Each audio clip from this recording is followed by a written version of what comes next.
In today's lesson, we are going to look at inversion. I've gotten a lot of requests for this topic.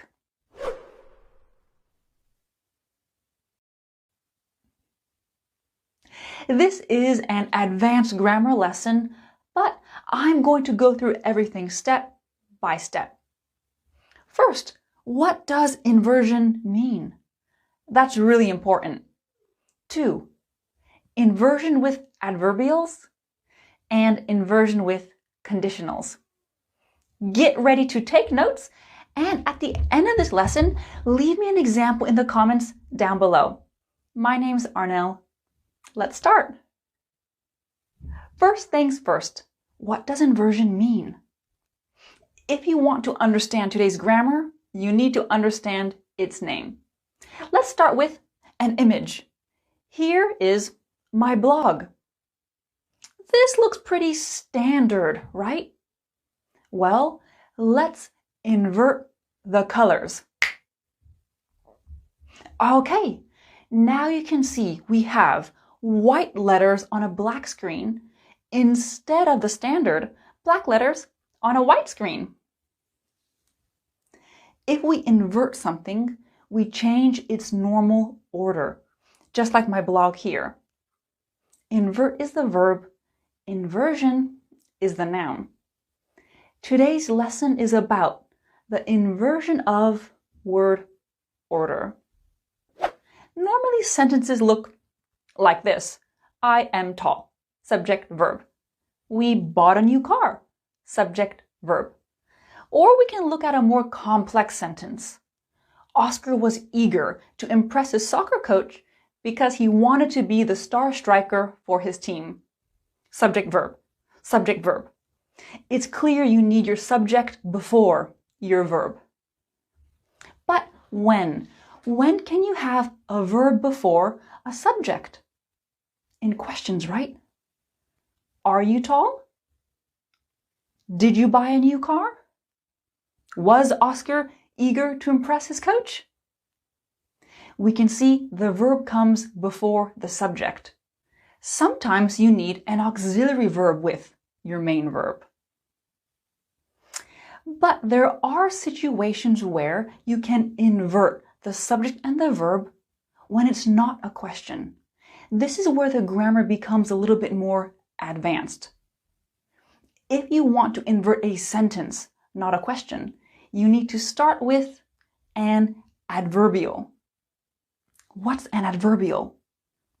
Let's take a look at a list I made for you. Here we go.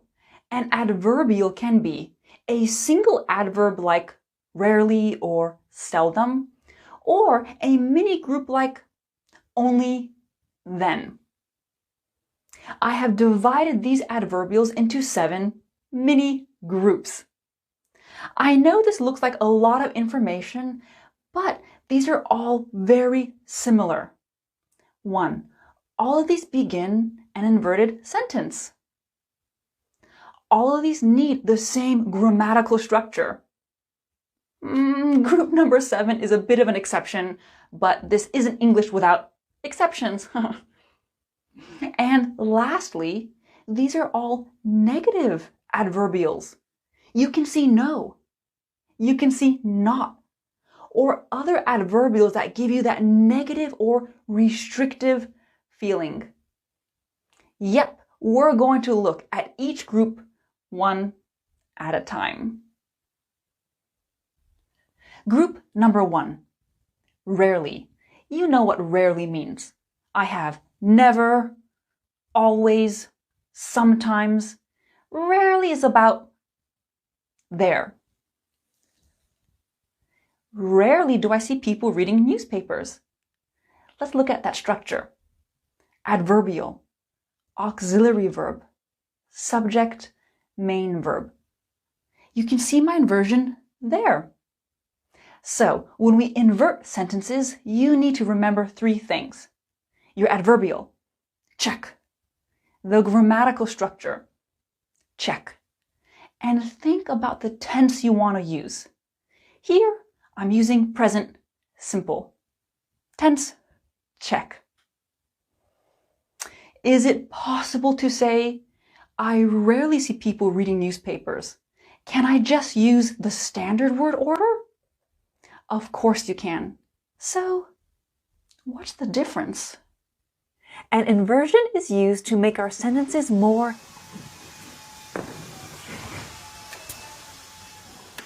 emphatic.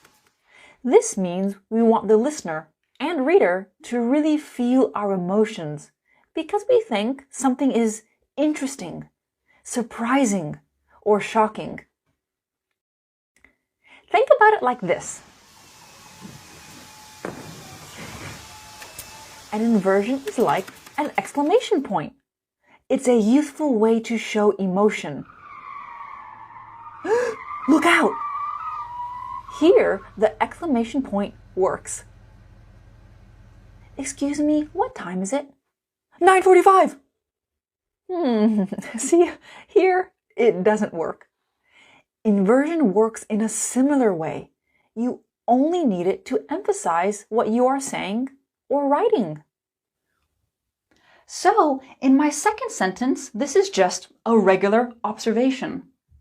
In my first sentence, I'm really emphasizing this because in my conversation or in the text, it's important. I'll go into more detail about why we use inversion later on. Instead of rarely, I can use seldom. Seldom do I see people reading newspapers. I seldom see people reading newspapers. Yes, many times your adverbial can begin an inverted sentence and be part of a standard sentence. But in today's lesson, we're just looking at those inverted structures. Group number 2, at no time. This means not one single time. Never. My best friend Jessica and I went on a road trip. We used my car and I did all of the driving. At no time did she offer to pay for gas. I'm a little bit angry. I need that inversion. Adverbial, auxiliary verb, subject, main verb. I choose the past simple. I'm thinking about my tense because I'm talking about a past story. I can also use not once. Not once did she offer to pay for gas. Okay, we've already looked at 4 adverbials. Rarely, seldom, at no time, not once. These are called negative adverbials, but the situation doesn't have to be negative. For example, not once have I had an issue with one of my neighbors. That's a positive thing, right? Group 3. Group 3 is a little bit special. You need to remember 2 parts. No sooner than, hardly when, scarcely when, barely when. These adverbials mean one action happens and another action happens immediately after it. No sooner had I left my house than it started to rain. Normally when we use the adverbials in group 3, we use a combination of the past perfect tense and past simple. Hardly had the students started their exam when the fire alarm went off. Scarcely had the villagers fled when the invaders arrived. Good timing! Barely had we pitched our tent when a gust of wind blew it over.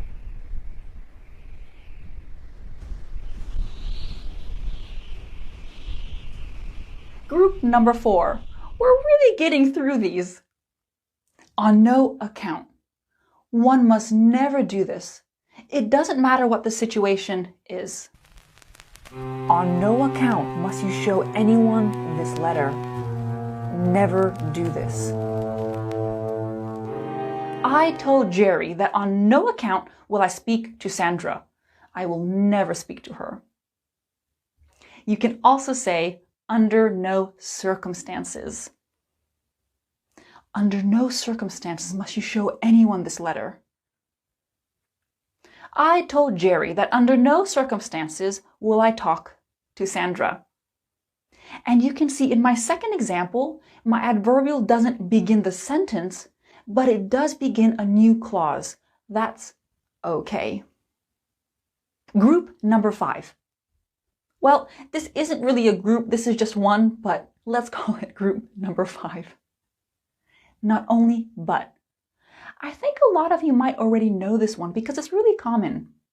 This means in addition to.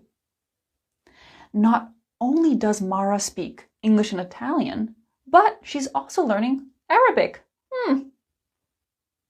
Group number 6.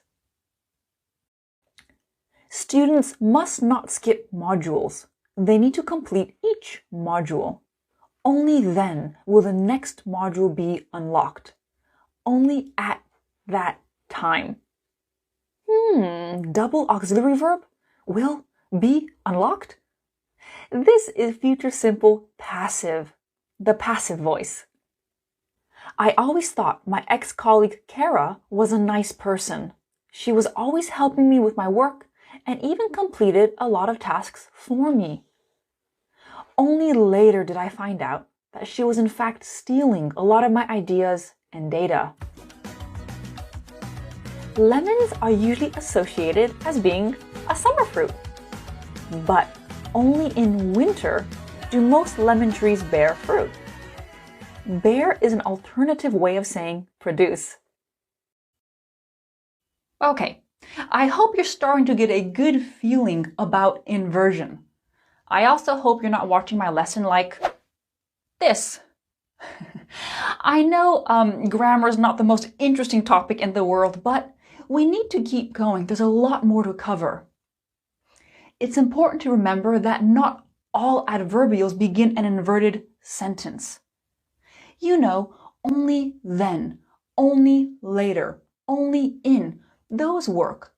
But if I begin a sentence with just only, it doesn't work. Only my mom can make chocolate chip cookies the way I like them. Here, I can't invert this sentence. So the adverbials you need are very specific. Stick to the list in today's lesson. Let's move on to the test. And I haven't forgotten about group number 7. We'll do the exceptions later. Test time. I have a standard sentence. I couldn't find a public bathroom anywhere. How can you change this into an inverted sentence using the adverbial I give you? You need to use the adverbial, think of that grammatical structure, and think of the tense you need. The tense is easy. You just copy the tense that's in the standard sentence. So we form, nowhere could I find a public bathroom. I don't need to repeat anywhere because I already have nowhere. And I don't want a double negative, so I wouldn't say, nowhere couldn't I find a public bathroom. Your turn. And I will say number 6 might be a little bit confusing, but give it a try. Pause the video to do this. Okay, here are the answers. Take a look. Number 6. You can see in number 6 there are 2 auxiliary verbs. Why? Because I'm using the present perfect continuous tense. If that happens, you need to put your subject between the 2 auxiliary verbs. Group number 7, last one, exceptions. I want you to pause this video and take a look. Why are these considered exceptions?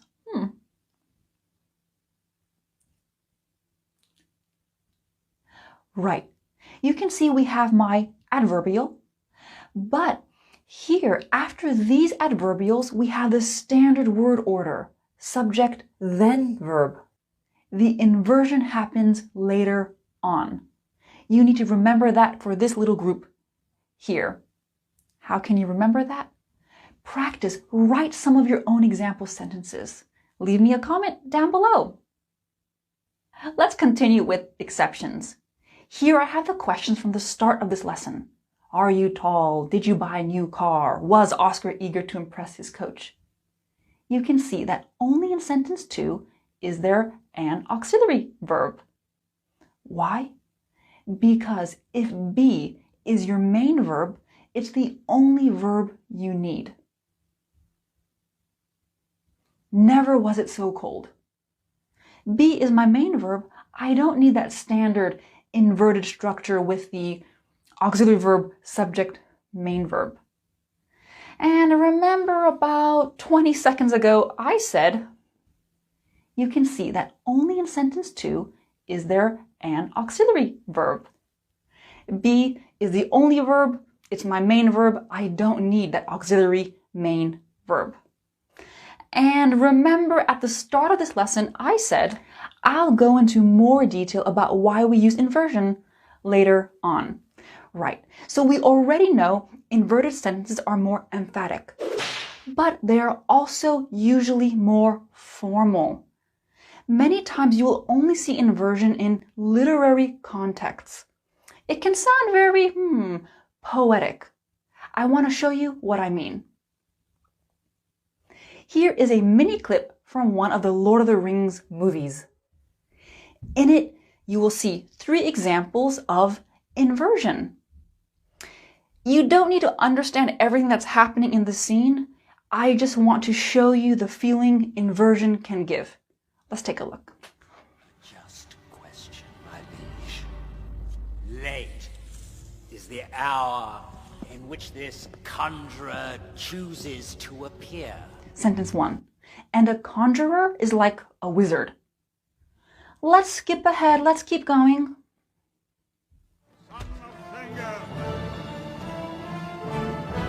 Too long sat in the shadows. Example 2. Let's keep going.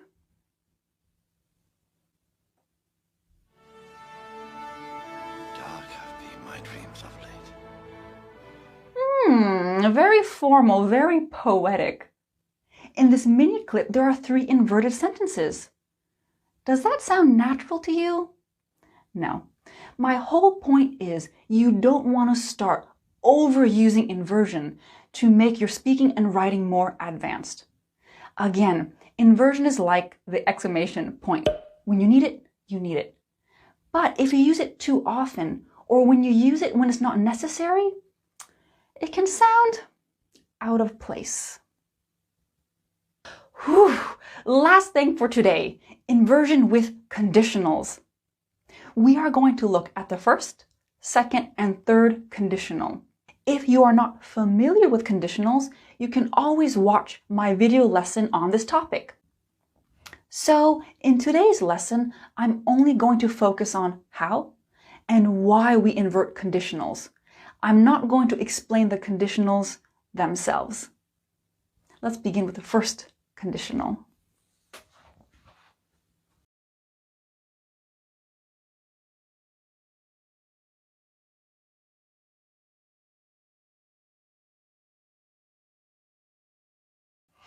If you choose to accept the job position, you will need to move to New York.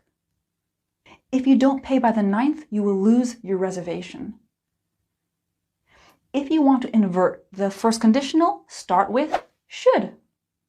Should, subject, bare infinitive.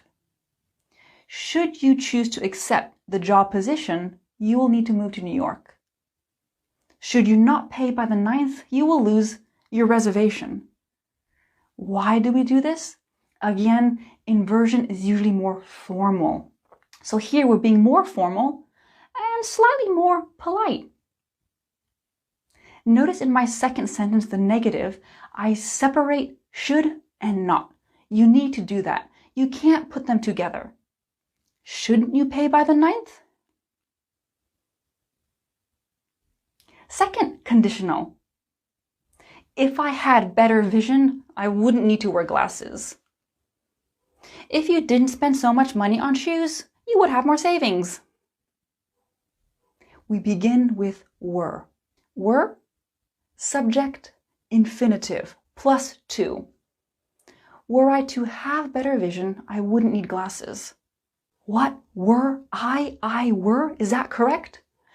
Yeah, it's a odd exception in English. With the second conditional, you can use were with any subject. Were you not to spend so much money on shoes, you would have more savings. Again, were not separated. If I were a foot taller, I would be able to join my school's basketball team. Were I a foot taller, I would be able to join my school's basketball team. Be is my main verb. It's the only verb I need. Third, conditional. If I had known about Paul's serious medical condition, I wouldn't have complained about my little cold. If I hadn't brought a power bank with me, my phone would have died. Conditional number 3 is pretty simple. You just replace if with had. Had I known about Paul's serious medical condition? Had I not brought a power bank with me? That is everything. Yes, there are other structures we can invert, but now you know how to spot them and why they're used. Give me an example, send us down below. Check out my blog, and I can't wait to make another lesson for you. I hope this one helped you. See you next time.